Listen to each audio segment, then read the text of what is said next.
Hello, hope you're doing well and welcome back to the Bear Cave.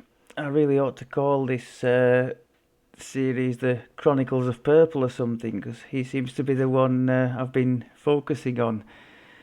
Um, you might recall if you saw any of the Warlock series, he finished up in the epics. I took him twice round through the epics, and with this life in mind, the Blight caster, I picked up a couple of energy criticals for him because he's going to be using acid.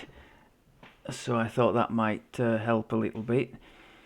So he's got two of those now and two of the brace from the epic lives. And here we are, sitting on a box in Korthos Island, start of many a great adventuring run. Peaceful scene. I've just run a couple of quests with him, and I'll give my little comments on the first impressions and some of the things that I've noticed immediately out of the gate.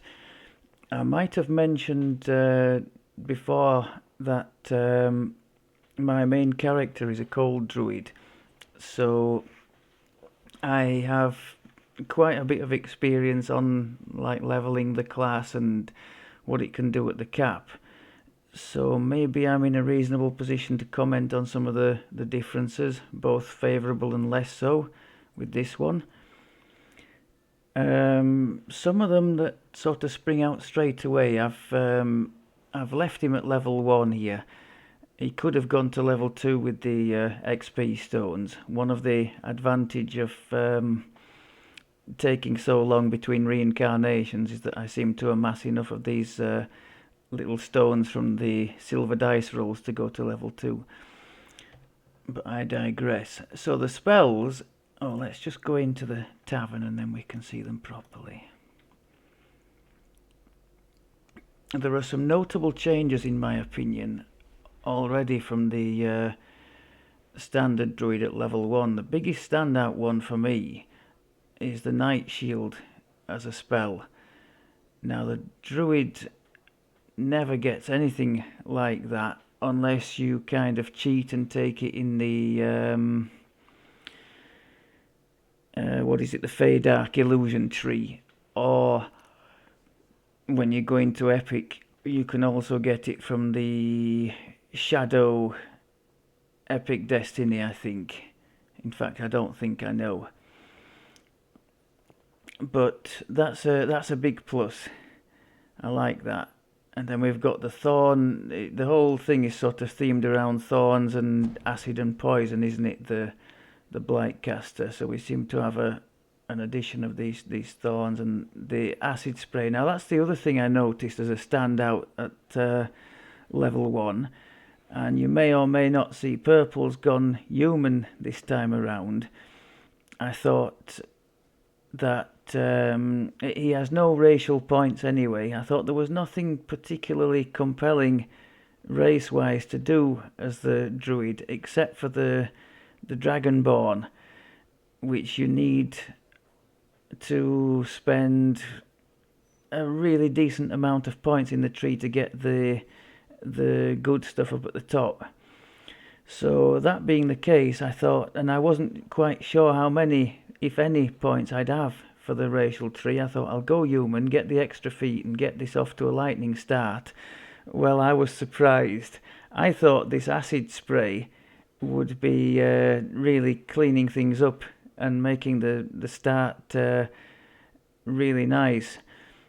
But as you can see, I've got the spell copy and also the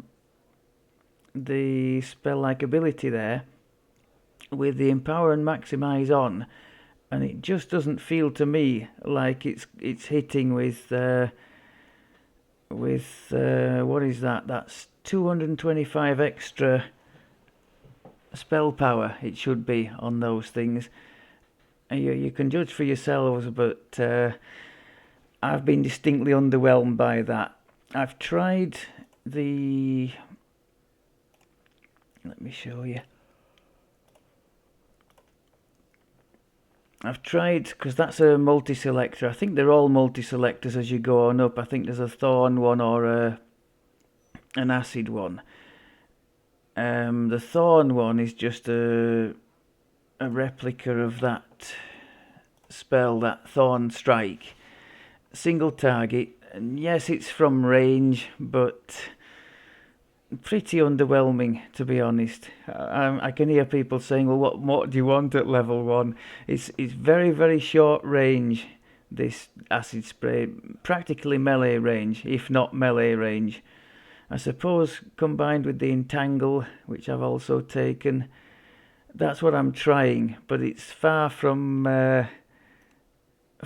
smooth sailing. Certainly nothing like Purple was with the Warlock. Once he was at level 2 and got his chain blast, he was up and running. And this, I think, is going to take a bit more doing. Possibly I should make use of this thing with the weapon, boosting up the weapon and swinging the weapon. As you may or may not know from my previous Warlock series, I'm just not a big fan of using the weapons, but I might have to get used to it if this carries on. I'm going to try without it, but up to press at least, it wasn't great. So that was the AoE. What else do we notice that's different from the standard Druid? Well, in the tree fairly early on, this third core, this Death Eater, so we've got temporary hit points coming again, which is lovely for Reaper mode, just like we had on the Warlock last time. Really nice, that. What else did we notice? Oh, I was going to ask, actually, if any of you have any comments on, if any of you have done, I'm sure you have, multiple epic lives at one go. So like the first time I took Purple through the epic as the Warlock last time, you'll know because you followed him through. I was doing Reapers and I was doing the Evening Star Chain and preparing the sagas and that kind of thing. That was fun. But the second time around, I only had half the life to do, because I kind of cheated and put an XP potion on, collected all the sagas, started around level 26, but I couldn't find anything really meaningful or interesting to do. On my own, this was. I suppose that's where the group thing comes in, and you can mop up the Slayer areas with a few friends and be back at the cap in no time, can't you? Whereas I laboured over... I don't know, I think I ended up putting some music on and doing some legendary hard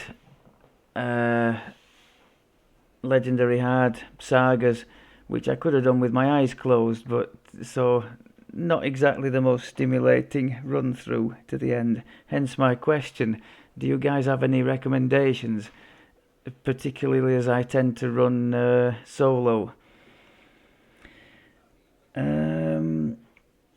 The nice selection of spells is obviously a big change from the last life. The Warlock with only 2 spells per level. But then we're not comparing to the standard Druid, are we? What else have we got? Oh yes, we've lost the defensive tree, which I do like to put some points into when I have a standard Druid. So we've got the offensive Wolfy tree, we've got the Season's Herald, the standard caster, and we've got the new Blight caster, but no defense. So that's a point worthy of mentioning, I think.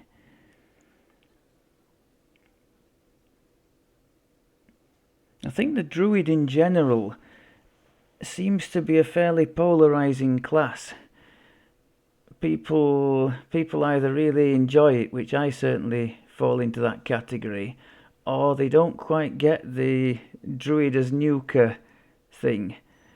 From what I've seen, I don't claim to be an expert, these people who want the strong nukers, they want to sit at the back and do it from range, well out of the way of any of the trouble.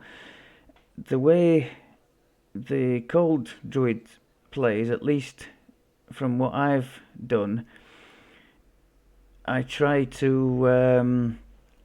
You do have some ranged spells, but mostly the ones that sort of incapacitate or prepare the opponents, the likes of the Earthquake, the Sunburst, so Knockdown, Blind, and the Ice Storm that slows. Those three are decent to prepare, and then you sort of run in and hammer them with your Glacial Burst and Dragon Breath. But those are close range, whereas the Sorcerer can sit back and spam the Delayed Blast Fireball and Meteor Storm. So I suppose that's what people are getting at when they say they don't quite get the Druid as the nuker. And the favoured soul types, I think, have similar things, you know, from extreme range they can do. Anyway, I'm waffling on. What's this? I've made a few notes to try to get through.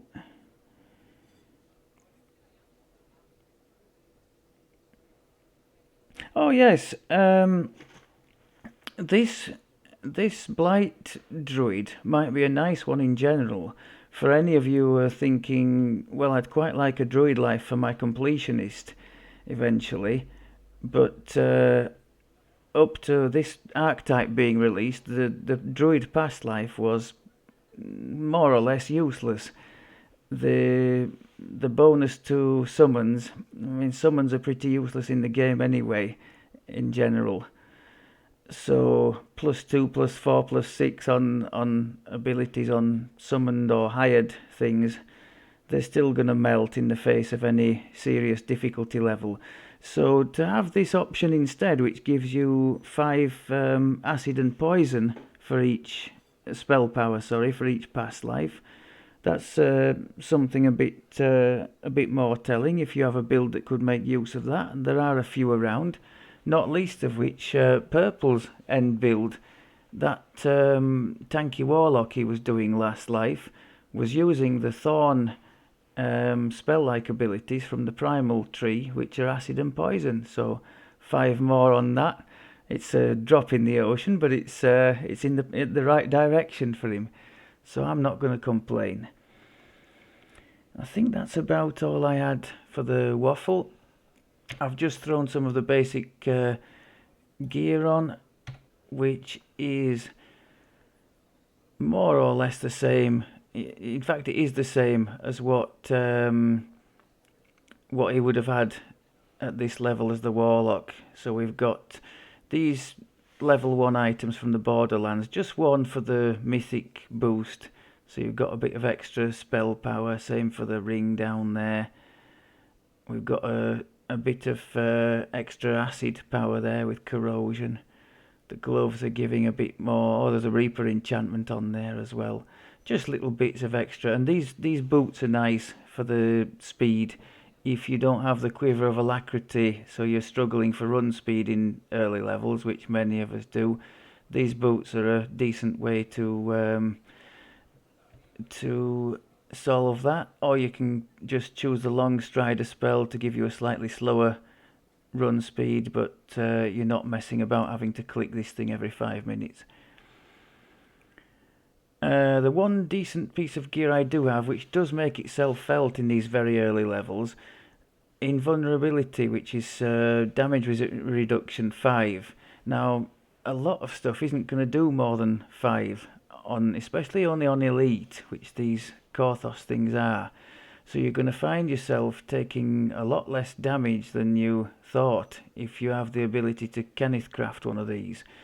And the Fearsome, I don't think has a save. So people are sort of, whenever they manage to get a hit on you, they're running away in fear afterwards.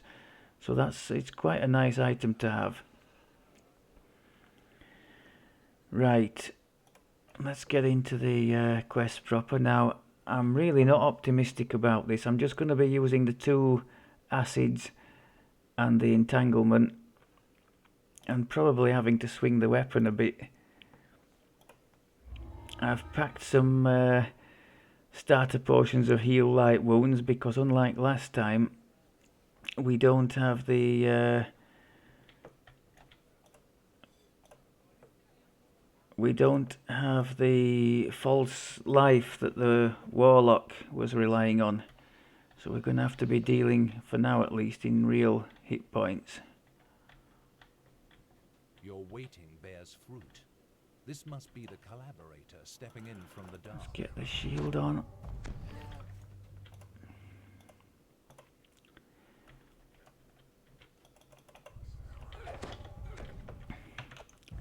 See, they're both feared, they both hit me, but they didn't do any damage, and the spell fizzled. I think that's just the lag on our Orion server. Now that's the one one detrimental thing, when they all run off like that, they can be quite hard to catch.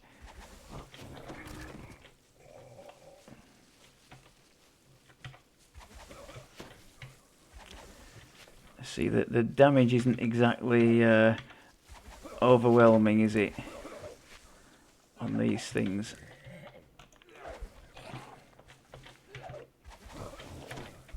I really should be just swinging a weapon and having done with it. As I said, I was quite surprised. You can see how close range you have to be to get these things to work. I was quite surprised that even sort of cheating with Maximize and Empower on this spell-like ability, I thought I would be crushing things, and I'm not. In fact, it's going to take quite some time to get through this. Way longer than I think he did last time, with only a single shot. I've got 2 AoEs here, and I'm not making much of an impression.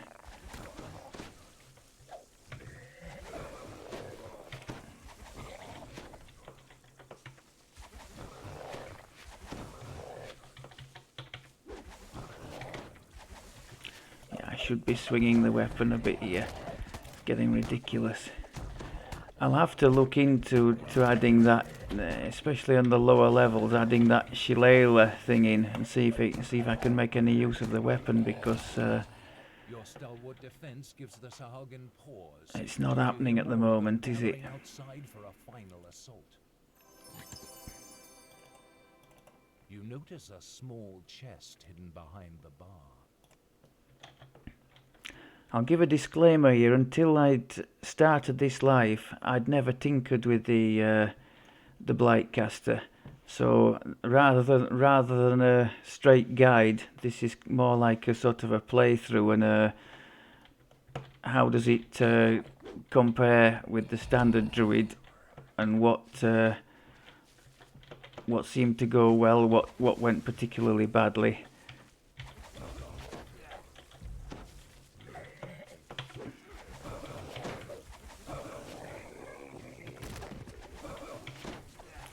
Just as well they don't seem to be able to damage me too much, because you have weathered the Southwargan storm. Now, after that traitorous Jacoby Drexelhand, he must have... Drexelhand isn't here. However, webbed footprints on the chamber beyond the secret passage looks ancient, predating Korthos village.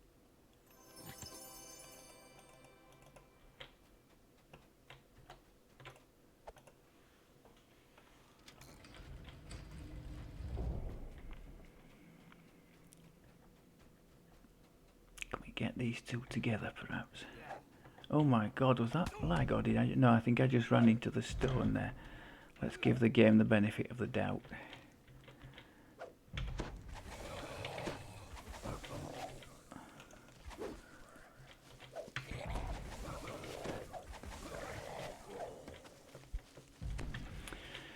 Yeah, plenty of times I'm sort of left thinking, is it maximised at all? But because I've got the two,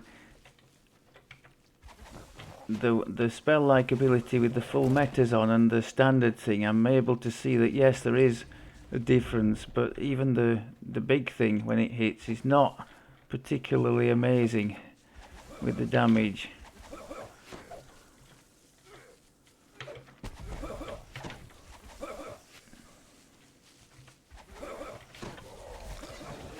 It's like waiting for Christmas, waiting for this thing to kill these folk.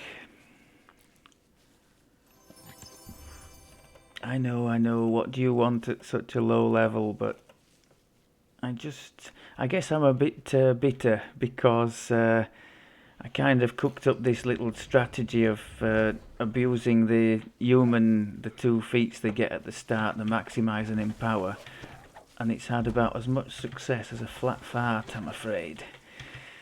Not happening. And now we're on the echoes of power.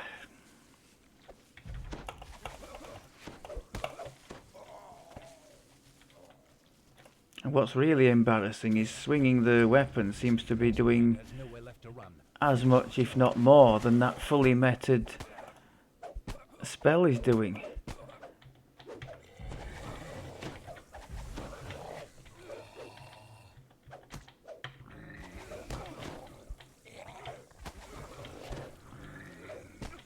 Dearie me. Well, if we said we were going to look for a comparison, now the standard druid would be no better. I could have, maybe I should try that actually. I could have gone in the standard druid tree, and instead of this acid thing, I could be doing a single target flame, what's it called? Arrow of flame or something like that instead. But I think that would be pretty much just as painful as this is. God, look at this. Finally. Oh no, still not done.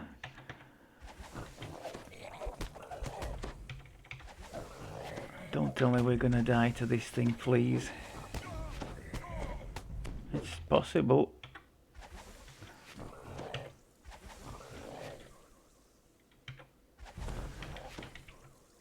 If he hadn't been feared there, I think we'd have been in real trouble. Yeah, look, 18 on the crit with the stick. I might as well just be doing that.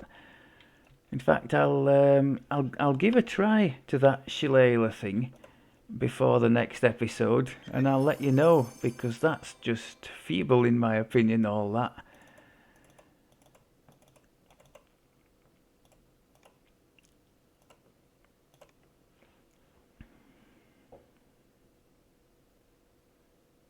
I think the words I'm looking for are we kind of outlasted that quest, didn't we? If I hadn't have cheated and used the this crafted robe, I think we'd have been in real trouble there.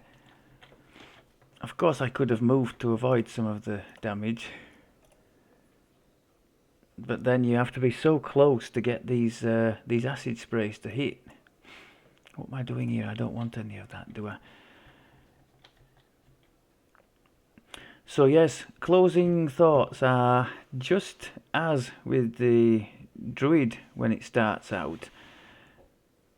This acid spray, I don't even think it's that I'm that badly geared, because look, I've got 70 odd acid power and 11 crit chance. I don't think that's terrible for level 1. In fact, it's probably pretty good. So, and with the maximising in power, I really don't know.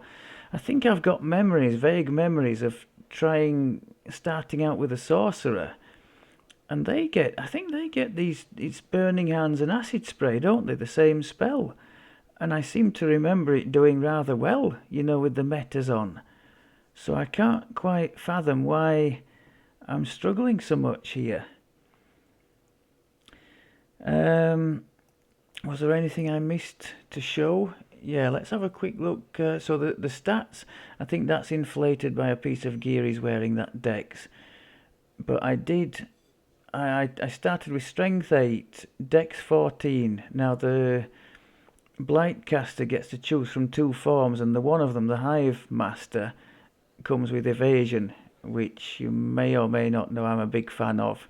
So I boosted dex with that in mind for the reflex save. 16 con I had, 12 intelligence for a few skill points. Now the human starts with more skill points anyway, so I made use of those.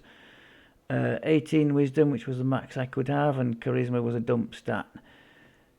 Skills, I went with concentration. The druid gets diplomacy. In fact, my main character has diplomacy pretty high.